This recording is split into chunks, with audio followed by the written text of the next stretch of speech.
Hello. Sa neighbor ko nga Rich Katama, nga ang kudal pa lang nila sobra na 1 million ang gasto nila. Jupita family diri sa Bunbundos. I never thought na Father's Day pa lang may binigay sa akin na cake. I never thought talaga. Never thought. Sildam nangyari ito pa. This is the first time nangyari na neighbor ko ginanon ako eh. So, basta okay talaga.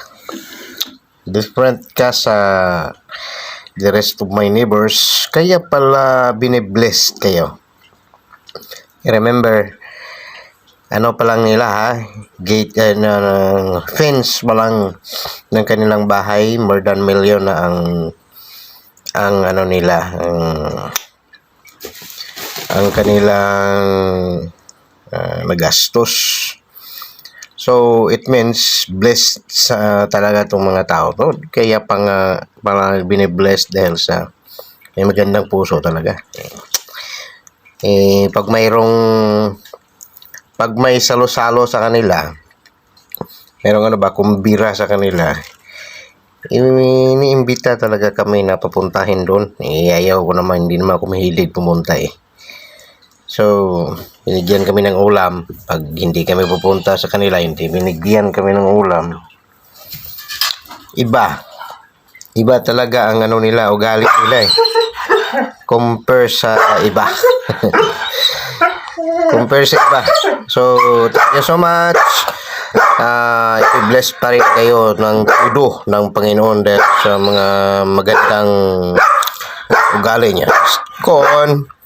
Doon lang, magandang ugali dahil this time, battle of good deeds tayo ngayon. Ang lahat ng mga magagandang mga ugali ay battle talaga tayo ngayon. Ito ang natin. So, you're one among those na mga magagandang tao. So, sana dadami ang mga katulad nyo at dadami rin ang blessing sa family nyo. Happy Father's Day rin sa inyo. Have a blessed day sa inyo talaga.